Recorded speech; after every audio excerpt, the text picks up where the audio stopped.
Hi, and welcome to the Faith Building Podcast, episode 65, with your lovely and amazing host, Vladi Kuna. Norman Gräter. Hi, guys. Hi, guys. We want to speak about self love again. Why? Because we realize that many people have issues with that. One little challenge, I want to call it, at least looking back to those times where I learned that, I want to give you today. Just take a mirror, could be a bathroom mirror, could be a little hand mirror, could be a mirror in a public toilet, it doesn't matter. Just go to that mirror, have a look at yourself, eye to eye, and then you say the three magic words: I love you.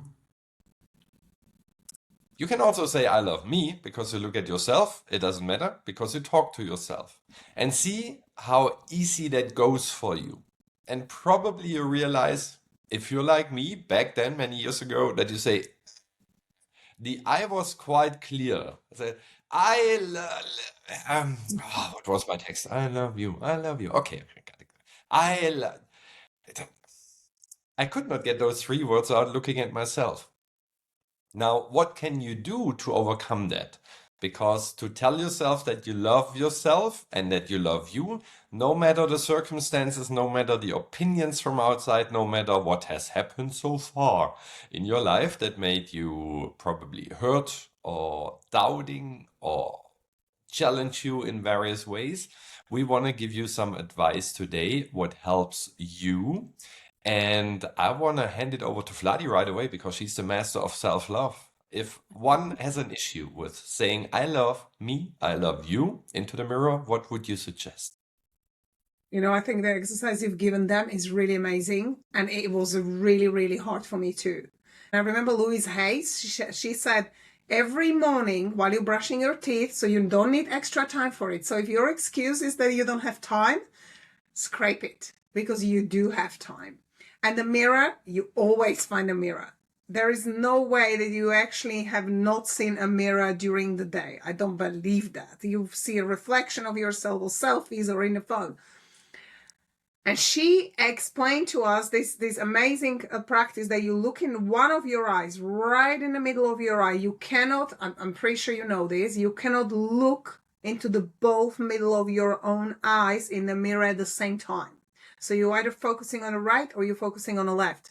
If you can look into your right eye and say, I love you or I love me 7 times, and then shift it to the left eye and do the same exercise every morning and every evening before you go to bed, you will change so fast. That is one of the most powerful exercises that you can do. And really, just every time you pass mirror, just say, oh my God, like I love me. Like if you don't love yourself, it's not selfish. Let me point this out straight away. Because so many times, and actually that was something I thought, it's like, oh my goodness, this is just selfish to be giving love to myself and not others. Because I am a giver. I love giving. I love serving people. It's okay as long as I do it for others, I don't have to do it for myself. And it's all wrong because you can't give what you don't have. So let's say you're drained, you're stressed, you're overworked, you're not on your purpose, you may be stuck at the point of your life where you're not even sure what's next, what should I do? I'm just not feeling the enthusiasm for life anymore. If you feel any of those, then you can find yourself in a position that you just 20% full cup. Yeah.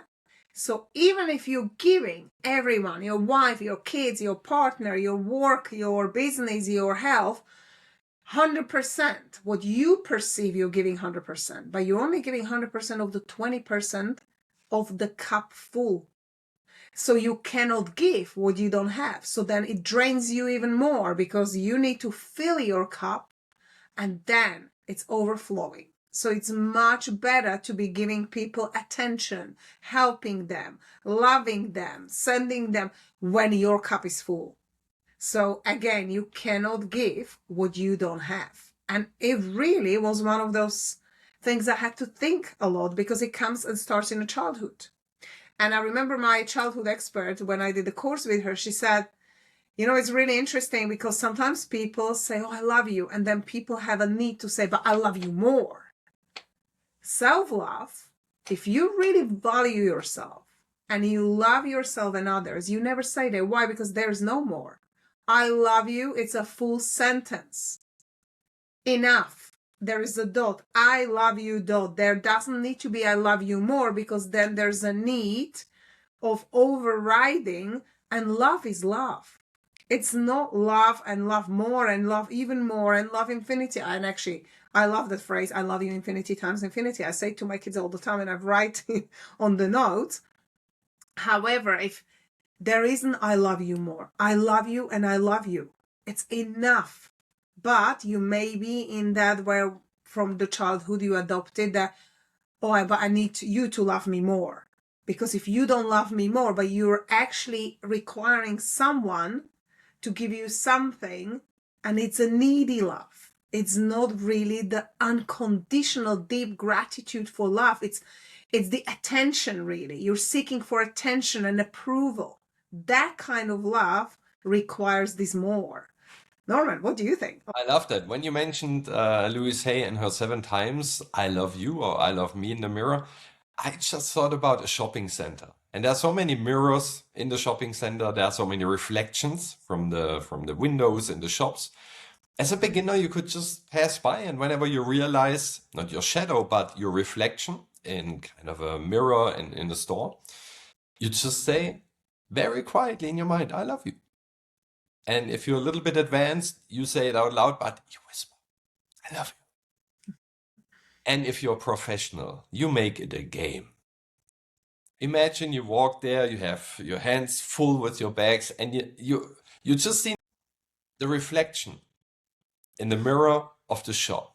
And you just turn your head, you stop, and with everything that you have within, you scream from the top of your lungs, I love you! And you raise up your arms, and the bags are flying around. I mean, that's a professional version. And you might say, Norman, I would not do that. What would other people think of me? That I'm crazy? And maybe crazy is a good topic to go into on our self-love topic of today. Because many spiritual teachers, and Vladi and I agree totally, that life is a play, life is a game. The game of consciousness. How much can you control your consciousness? Imagine you're being an actor and you had several scenes, and the last scenes you had, there were, you broke a leg, you broke an arm, you broke a toe, you lost your money, you lost a relationship, you lost your car, everything went bad. The moment you go into scene number 8 and the director, I think it's the director that calls action, would you start scene number 8 with going back to scene number 2 and say, oh, scene number 2, I broke a leg. Oh, this was horrible. I think you would not do that. The director would scream, cut! Said, boy, girl, we're in scene number 8, not in scene number 2. Scene number 2 is over. Now scene number 8, it gets better. Yeah, but I thought it helps if I tell the audience again what I went through. And the director would say, they saw it. You don't have to retell the story. Now we are in a different part of the story. Yeah, but don't you think that? No, I don't think so. Otherwise the movie will go 10.5 hours. Nobody will watch that. Just continue with the story, read the script. In the new scene, you are more happy. You're more joyful. Heaven opens up. Good luck for you. Ready? Yes, action, go. There was a time, cut. And what sounds quite funny is real life. You're in the next scene of life. The director screams action basically every second. And you can go into a new scene. A scene that has never been played before. A person you have never been before. And an aura shining out of every inch you have that you have never been before. But whenever you go back to your pity story and to the sad story, and this happened and that happened, and 50 years ago this was not fair because the teacher said to me XYZ. The movie does not continue. The movie repeats itself again and again and again. How about you choose to see life as a game And whenever something happens in scene number 9, 10, 11, 12, that bothers you, how about you start laughing about it? Because if you would be on a movie set and you say something wrong or something happens or something unexpected happens that's not written in the scene, director screams, "Cut!" Everybody laughs and you do it all over again. And the one thing that I heard quite a while ago and probably talked about it here before, and still it's so good that we can talk about it again.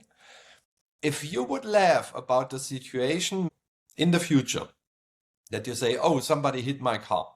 And 1 year later in the future, you would laugh about it and say, oh, this scene, oh, back then, oh, was I frustrated.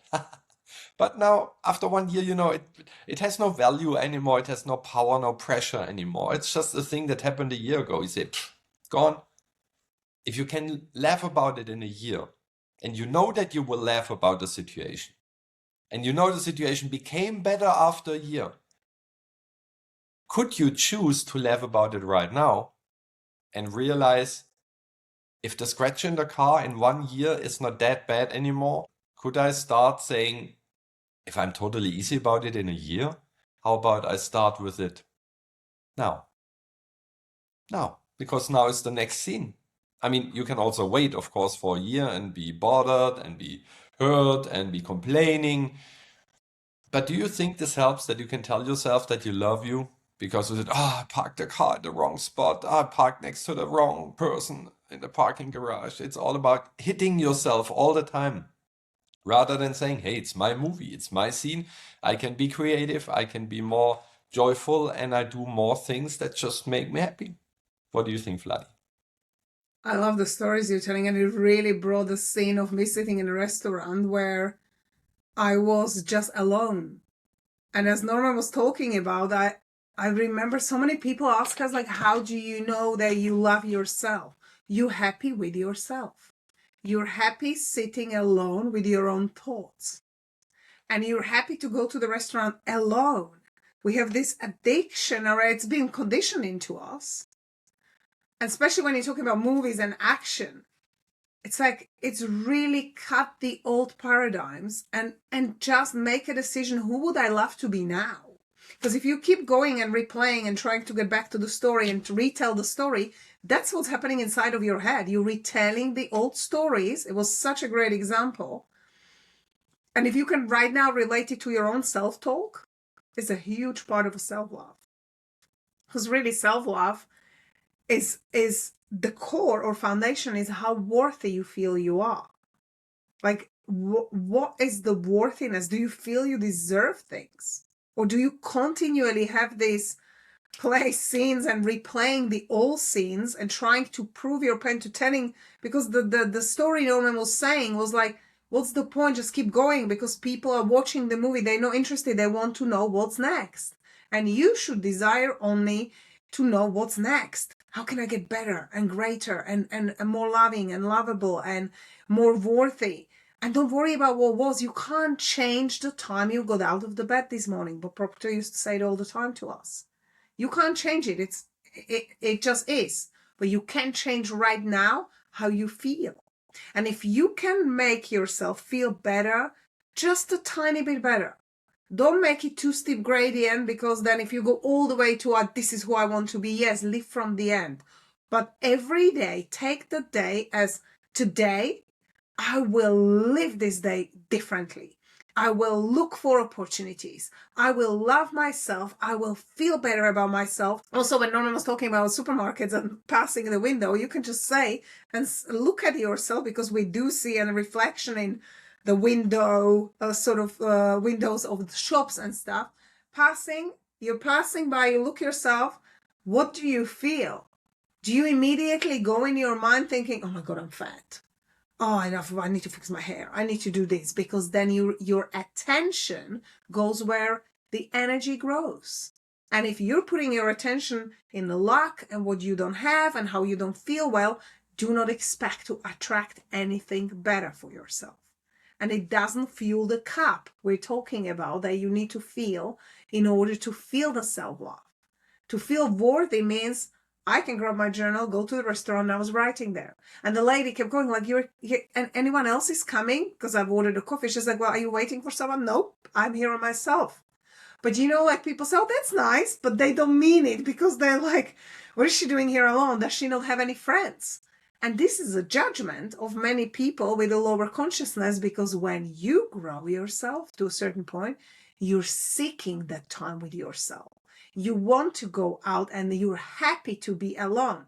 I love getting dressed and going to the mansion houses, coffee places in the UK, and I'm just so happy with myself. It wasn't always the case. Why? Because I didn't like my own company. And when we're talking about self-love, let's ask yourself, if you met you, would you love you? Would you actually want to be friends with you? Would you want to marry yourself? Obviously, considering you're a different sex, but really, would you really love the person who you are? If you wouldn't, that's the room for improvement for a self-love. My grandfather used to say the largest room in the world is the room for improvement. I love that. It's so true. But yet, with so many times stands, it's like, I know that. I've done that. I've been there. I know all this. It's this knowing, doing gap where people just, it's almost not confidence, it's a cockiness. Because if we are not willing to learn more, and if we're not willing to explore more and be more open-minded, that affects our self-love too. So pass the window and say, hey, gorgeous, hey, beautiful, and it feels weird, it doesn't matter. Keep practicing it. You're planting the seed, and you're planting. If you're not happy with how you look or with anything you would love to change on you, change it. But all you need to do every day is feel a tiny bit better. Say, I look good in these jeans. And actually, reminds me, Norman, and this is years back, when he used to say the sentence, and I've used it for so long, was, oh God, you look good in me. So, like if you can, it would almost transform, it would transit for you, not directly talking to yourself, because sometimes it might be like, I look good in this, may not feel straight aligned to how you feel. But if you can say, oh God, you look good in me, it feels like, okay. Imagine you exercise, you go for a week, just 5 days, and every day you take a walk, you exercise, you go for a swim, every day you do something. You will start feeling better regardless whether you lost a weight or not. And because it is not about looking at the numbers. In fact, if you start looking at the numbers and stepping on the weight every day and counting it, you will probably get dismotivated very fast, because we don't quite lose the weight. It's not about the weight. Sometimes, my shrinking and being bigger hasn't made a huge difference in kilos. It has made a huge difference in size. So not everybody should be looking at numbers. You should just feel better and look like, oh my goodness, I can actually breathe in these jeans now. So yeah, I can feel I'm losing weight, although I look at the scales and they're not showing it. So that this motivates you. So do stuff that makes you feel better. Don't focus on something outside of you. Focus on the inside. Because if you feel good about yourself, just a tiny bit better every day, you will, by law, universal laws work all the time, you will feel amazing. Norman, back to you. I do feel amazing. I thought I would go out with me because God, you look good in me. I had to learn that. I had to practice that. And it comes from, and I'm not quite sure because I just thought you might say, okay, the two of you look brilliant, you look amazing. Speaking about that, I received a picture from one of our choir ladies who's in charge of social media. And we had an ad for a concert we have on Sunday. And she wrote back a note that somebody else sent her and said, I didn't know that Chris Martin sings with open doors, like our choir. I heard that before. Some people think Chris Martin looks like me. You heard how Yeah, I but said it? now when Not you I said look that, like Chris Martin. He looks like me. He's a very, very lucky guy. I don't know. I don't see that, but others see that. Others also saw I look like Kiefer Sutherland. I don't know. But if people think that, that's perfect. And you might think, the two of you have no issues looking good or not. I think I know nobody, the most beautiful people in the world, that has self-doubt at one point. Do you know that people in beauty operations, however you want to call that, there's so much stuff done day in, day out. And it's not done because they say, I have so much money to give it to a beauty doctor. No, they do it because they are not happy with themselves. And you think, you look brilliant. I don't know what's wrong with you. It's not a matter of looks. It's a matter of your inner attitude. And we want to give you one more thing towards the end. Eliminate everything negative in your life. And first of all, it has nothing to do with your inner beauty and how you see yourself, but you need to clear all distractions out. If you stop, and we talk about it constantly, watching the news, meeting with people that are not worth your time. When I thought I would go out with me for coffee, I also realized, but I don't go out with many people for coffee. I don't gift them the time of my lifetime because I'm very, very, very, very keen on who I meet and who I talk to because it affects me. And I don't want to speak about politics. I don't want to speak about soccer. I don't want to speak about all the regular things in the world. And get me right, there's nothing wrong with those topics. I'm just not interested. And there are not too many people that are on the frequency that I am. And again, this is not that we are on a privileged frequency. It's just a different one. It's not better or worse. It's just a different one. And that's where Vladi and I align very well.